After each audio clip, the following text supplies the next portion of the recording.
yeah.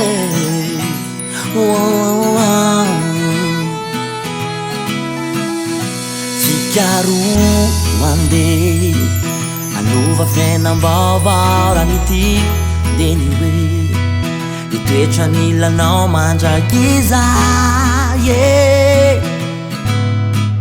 Ka ifampizaha zay misy walaiko fenikintana mba hinonao ahy ny fitiavako anao any tsy ho fitaka fa tena avy ao am-poko ny toetranao no misahika ka nambabo ny foko minao fanentsika io tory, yeah. Maro pensare fenao ny tiako anananao ny tare pikanao no tsare amle feeling-ko.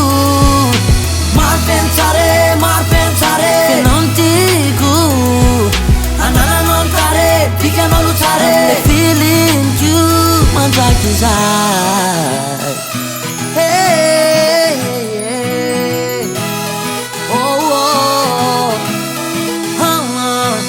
Natomboka ao tamy teny mamy hoe nivadika amiko dia sanatry voalaza fa ianao reriany ma baby no afaka mandefitra raha misy mety manampy manoro manafo fialamena eo zay nikasany andravo, oh, yeah, yeah.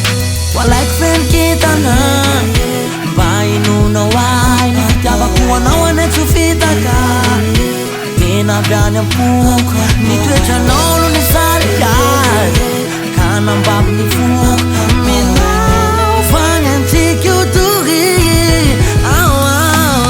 Maro pensare fenao ny tiako anananao ny tare pikanao no tsare amle feeling-ko.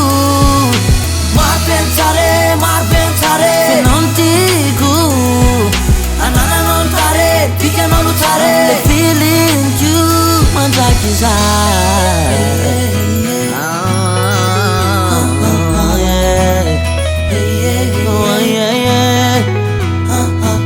Walaiko fenikintana mba hinonao ahy ny fitiavako anao any tsy ho fitaka fa tena avy ao am-poko ny toetranao no nisarika ka nambabo ny foko mina baby ny amitsika odory, yeah.